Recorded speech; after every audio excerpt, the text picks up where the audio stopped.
everyone, today I wanted to talk about some of the barriers that we as self-published or indie authors face.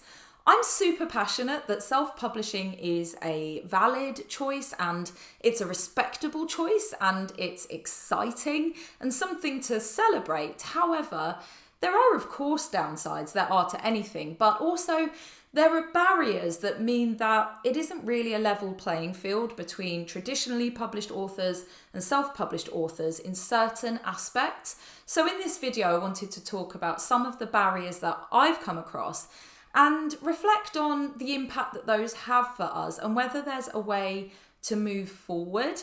And let's get straight into it. So first of all, I wanted to talk about the ways that we sell books. So whether that's in bookshops or whether that's online, there can be issues in what we're able to do.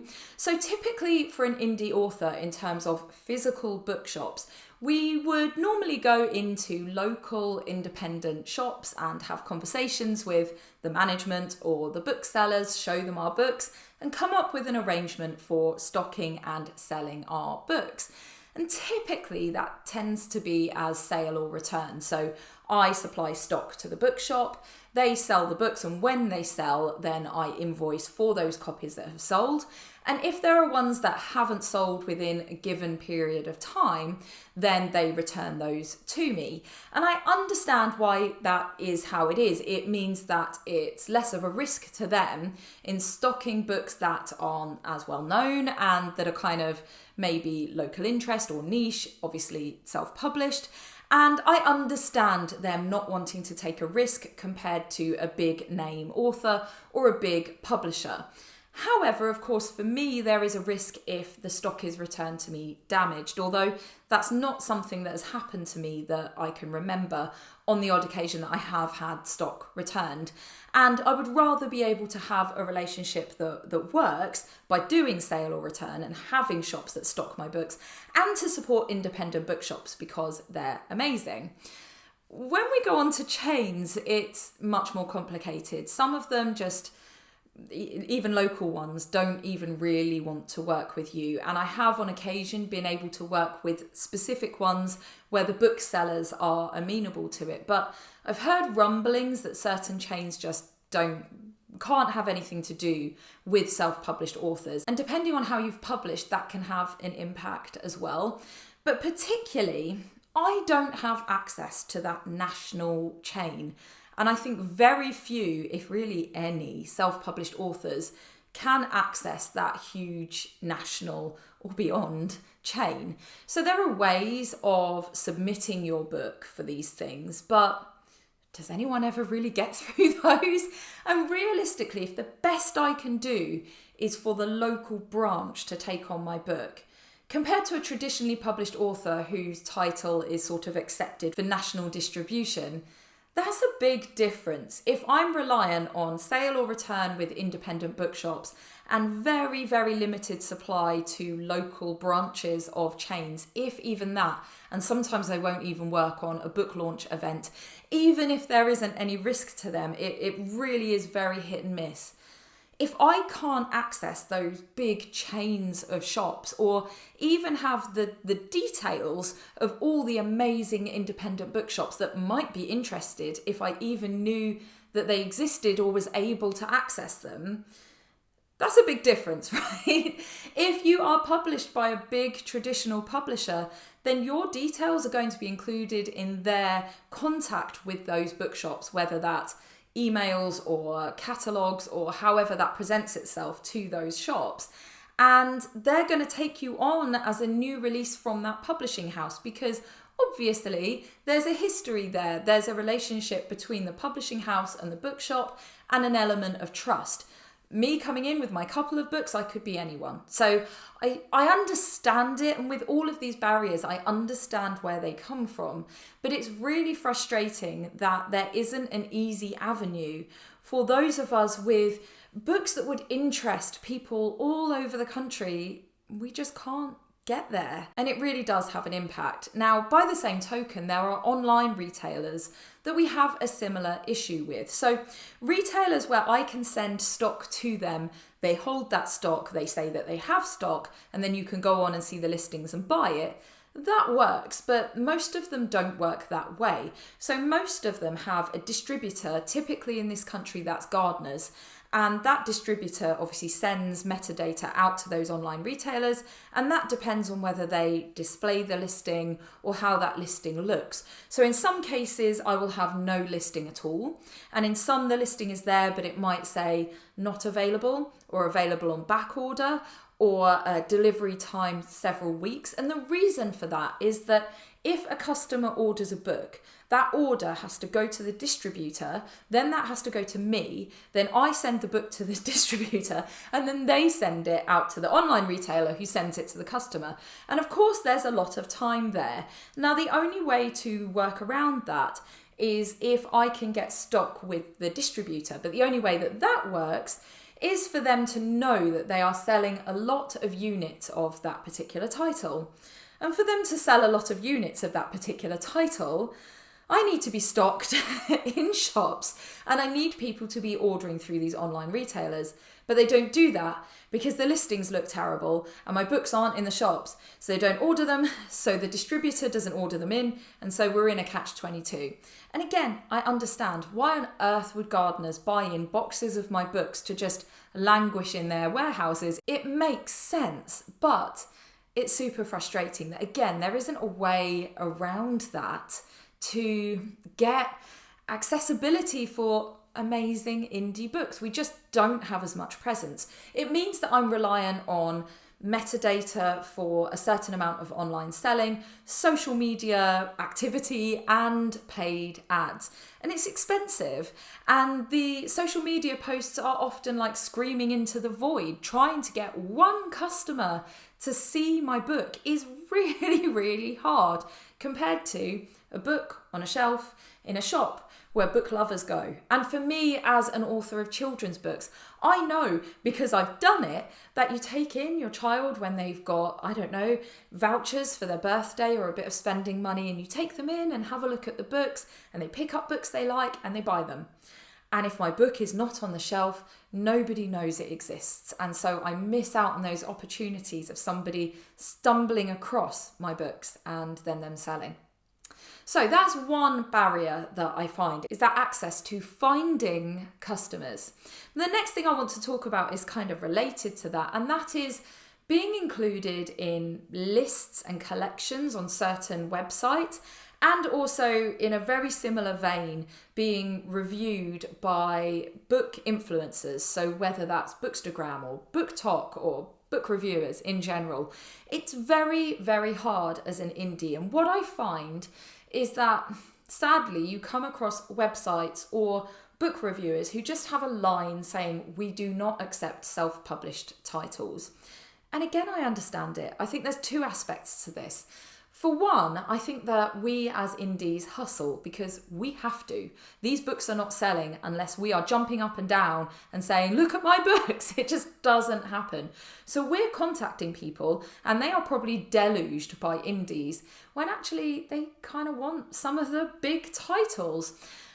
I also think the other side of things is that, yes, there is a big variation when it comes to indie books because we don't have gatekeepers. So yes, some of the books are going to be really niche. Some of the books might be a bit weirdly presented, or maybe there's issues with printing or formatting or whatever it might be, particularly for an author who is early in their career. But that's the thing that's frustrating. Personally, I've published 7 books as I make this video.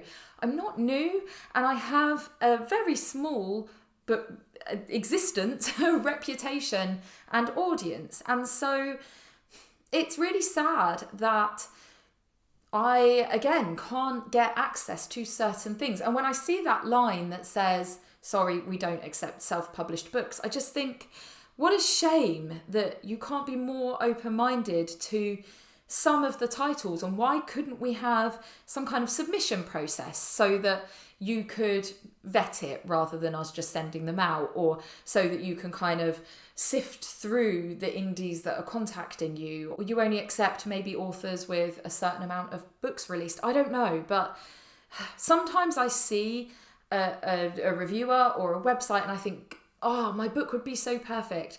And sometimes I still contact and say, hey, I know you said no self-published titles, but, and I never hear anything back, but you got to try these things. Of course, there are amazing websites and reviewers and places that help amplify books where they absolutely do celebrate indies, and those people are amazing and I'm so grateful for them. But I do think often they're just not as high profile as the ones who don't accept indies. And it is super frustrating when you're trying to create a buzz and you find a really perfect place. You find an influencer who would love your book, or you find a website that, for me, something around schools or something like that. Yeah, they just won't accept my book. Really, really frustrating. The last thing I wanted to talk about is awards. So there are lots and lots of awards that will not accept self-published books.